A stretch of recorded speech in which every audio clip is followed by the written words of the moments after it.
What's up, guys?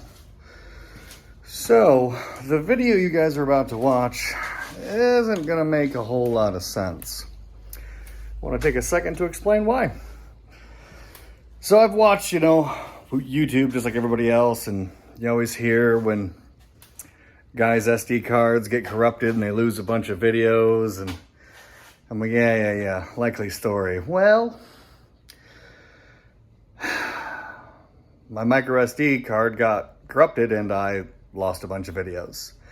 So the video you're about to watch is me putting a YJ conversion kit on the Samurai, because the video just before that one, we took the thing wheeling at a place called Rocks and Valleys in Michigan, and it snapped one of the leaf springs, and that's literally how the video ended, with a huge bang. I didn't know what it was because we were right in the middle of a trail, so we just ended the video there, kind of a cliffhanger, if you will. And then the next video was, okay, here was the problem, and here's us fixing it. So you're gonna see all that. We also, unfortunately, there was a couple other videos that we lost. There was some time-lapse footage that we lost. So the next two videos in this series are gonna be a little chunky. I do apologize for that. It kind of sinks. It kind of sucks, guys. It's one of those things that happens and your heart just sort of sinks. But it is what it is. We'll keep making content, keep going on.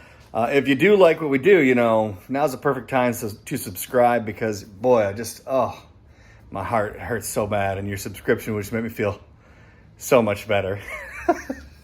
All right, anyways, let's get to it. So let me show you guys this. I guess we were just articulating a little too hard. That sucker snapped clean in half. So we were able to obviously drive it out. We limped it out without too much of a problem. But that was kind of led me to, well, what do I do next? I was going to just replace it with stock stuff, but honestly, and I like my Samurai, it rides a little rough. Plus the leaf springs, they kind of suck. And it's one of those things, if the back are gonna break, the front are just as old, they're not too far behind breaking, so now I'm replacing 1, 2, all 4 of them. Well, it seemed like a perfect time to just upgrade. So we did. So this is a YJ conversion kit. So we've got the leaf springs, there's 3 more on the other side of the truck. These are all the brackets, obviously, to mount everything to the Samurai.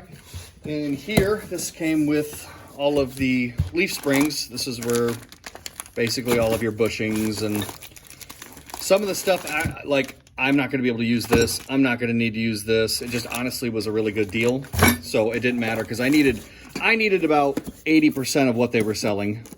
Probably not gonna need these, because the Dr. Z YJ kit came with a bunch of hardware, so shouldn't need those. But kind of excited. I do know, because I asked the guys on Facebook, I'm part of a Samurai group, what their thoughts were. This kit and one other kit came up a lot. It is going to add, they said, probably about 3 more inches of lift. I'm not excited about that. I'm not sure what exactly I'm going to do. I do have some other rims that I'm going to show in a different video that have a different offset. So it should poke the tires out just a little bit more, and I figure a little bit wider stance will be better. So we'll see, but for now, let's get going. All right, so this kit, just kind of break down, show you guys a little bit before we just get into it. These are the shackles for the back.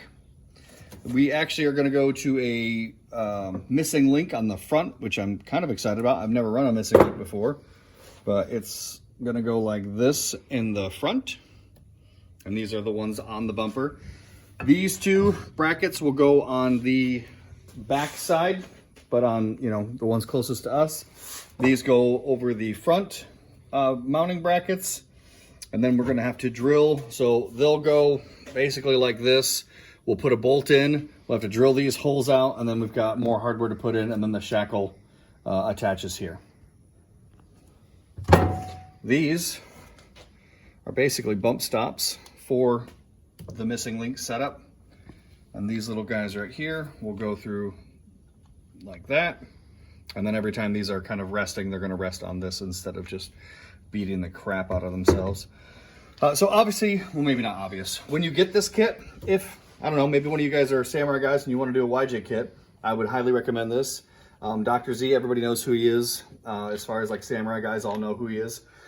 I didn't realize he sold on eBay, so I found what he was selling on eBay. It was about 500 bucks, but it is super good quality. Anyways, it all comes raw metal. So I actually took these down to the shop a couple days ago. I wiped them all down with acetone, primed them, and then obviously used the rubberized undercoating to paint them. I think they came out really nice. Actually, I don't want to say I was worried, but because it's much thicker than paint, so I was afraid it was going to like fill in some of the mounting holes and I was going to end up having to dig out this stuff when I put the hardware in. But I don't think so. I think it's going to go together just fine. So anyways, I said all that to say this. Let's get to work. We're going to pull these bolts here to get the leaf spring freed. This bolt, get all this out of the way because obviously all these are going to be replaced with our new parts. Then we'll be able to lower this down. I want to keep it attached to the truck because honestly, I don't think I need to take it off.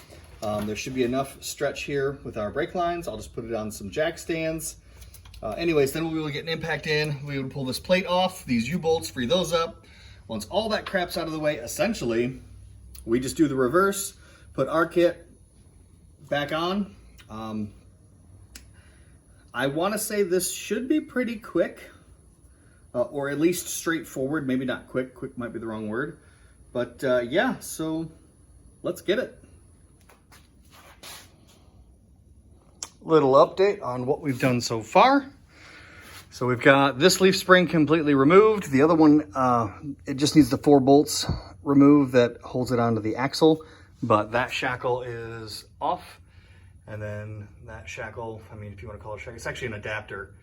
Which if anyone ever runs into this, I didn't know. So basically, whoever did this before me ran a little bit longer leaf in the front, which I know is kind of a thing that people do. So this was just an adapter. All I actually had to do was unbolt this, and this whole adapter with the leaf spring would have come off. And honestly, that would have saved us just a ton of time. I just didn't realize it at the time. I knew it was an adapter, but I didn't really take the time to look at what I was dealing with. So that one's on me, but everything other than that is going pretty smooth. I still have to pull that shackle. And then I think other than maybe cleaning some stuff up and doing a little paint, we are ready for the new hotness. So let's get back at it. Day 2. So everything that we've done so far, you guys are all caught up with. Leaf springs all off. We ran into a couple snags that I was not expecting. This may become a 2-part video. I'm not a super big fan of those, as you guys may know already. But we found, so the bump stops, we just weren't gonna run. Wasn't that big a deal to me. Well, then I found out that this bump stop actually has the panhard bar mount, which is aftermarket because Samurais usually don't have panhard bars. So now we're trying to figure out what we're gonna do with this. Most likely, what's gonna end up happening is we're gonna cut this off, grind our brand new paint on these on our new pads down and just weld them on. And then I actually will cut the other bump stop mount, which does not have this little piece here. I'll cut that one off and weld it to one of these so all that will still function. There's a small chance we're gonna actually wheel this axle out because the U-bolt mounts are on the underside and you gotta cut those out because everything's gonna be wider now. So everything's just taking longer than I thought. Not a big deal, but my fear is the video is going to be like 40 minutes long, and I don't want to do that to you guys. So these are just my thoughts. But right now, we're cleaning up the U-bolts because they're just super, super rusty. We're going to get these cleaned up, get these cut off, pull the welder out, and then get these all welded up. Yeah, I think that's about it. Let's get it. Down at the shop, I didn't film the whole process because, I mean, it's pretty much just welding and painting again. Not a big deal, but this is kind of how they turned out. Just finishing a couple more underside, or undercoats, by the way. If you can get a hold of this stuff if you're doing any kind of undercoating. This stuff's amazing. I tried Duplicolor at first. That stuff's garbage. But that stuff, man, that's good stuff. But I think those should work. So we'll head back to the house and we'll get the Samurai done.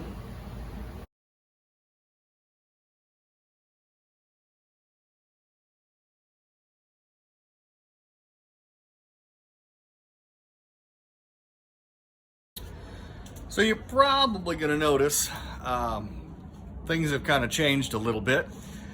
In the middle of the Samurai suspension job, we actually ended up buying a place. We were renting, so the garage is completely different. But in the whole needing to move, we had to put the front suspension together. We weren't really able to film it. It's not completely actually together. Like, these bolts aren't tightened. We still have to drill all these holes. The bump stops aren't even put in yet. So we literally just got the leaf springs under it so we were able to roll it on a trailer and then bring it to the new house. So this is the new setup. Not super big, but you know what? It'll work. We've been working on the back end a little bit. So we've got all the old stuff pulled off. If you end up doing this job yourself, we could not get these bushings to come out and the bolt to come out to save our lives on either of those. We ended up just using a Sawzall. I highly recommend, if you're doing the job and they're stuck at all, just cut them out. It was actually pretty easy for this one. We just kind of slid the blade in there. Same thing on the back side. We were able to slide the blade in the back, cut them out, knocked everything out. It went pretty easy. So I think I'm gonna get to work and see what we can do today. Did a little bit more work behind the cameras, and again, I do kind of apologize for that. I don't want to do that stuff, but just with the move and everything, this project's taken way too long, so we're sort of just trying to juggle to get it done. We were able to get the rear shocks to reattach, even though they are currently like at full extension, because the shocks are putting a little bit of pressure on them because it's so much taller, which I say so much, but it's like an inch or two taller than it was. So I'm not sure why the shocks are not able to really keep up with it, but whatever. So we've moved on to the front. There's these bump stops.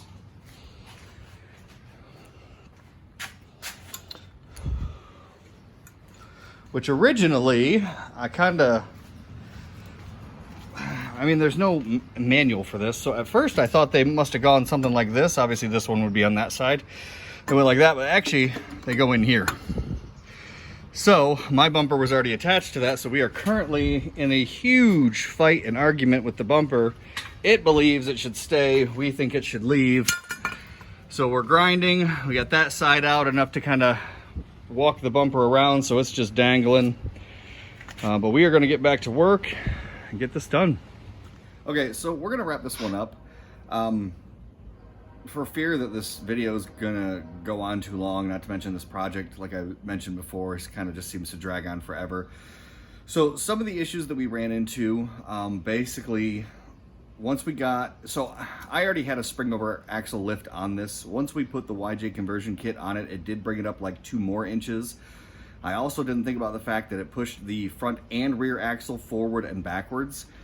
So the shocks are attached, but they're basically fully pulled out. The brake lines did end up still being able to attach, but there's no way they could go to like full extension with, you know, the new springs without braking, so we'll have to address that. So there was a bunch of little things we kind of weren't prepared for. Even so, I've got a Z-Link for my steering, and that doesn't work. What ended up happening is because it dropped down and pushed back a little bit, where it was attached like this, it actually tilted like this, so it would bind up on the bottom of the leaf spring on the passenger side. So a bunch of unfortunate things. So all that to say this, we did take it for a drive around the block, and as far as the ride quality, it's infinitely better than it was. It's much softer. We've got a bunch more things we want to do to it. We want to get the right shocks for it. We want to get the right brake lines for it. The front drive shaft's not even attached. I had to use the adapter from it on the back just so the back drive shaft would be able to connect, and then I'll probably have front and rear custom drive shafts made. Anyways, all that to say this, when we get all these little odds and ends buttoned up, we'll probably do these things off camera because they're just sort of cinching up this project anyways. We'll take it off-road, we'll take it on a big road trip and do a final review of the YJ conversion kit just to see how good it is. It was definitely a little more complicated than I originally expected, so if you end up doing this, be prepared to kind of work your butt off. But I think that's it for now. We also bought a high steer for it to replace the Z-Link. That will be in the next video. So we'll do a whole video on that alone. But I guess if you subscribed just now, thank you. If you've always been a subscriber, thank you very much. And we'll catch you next time.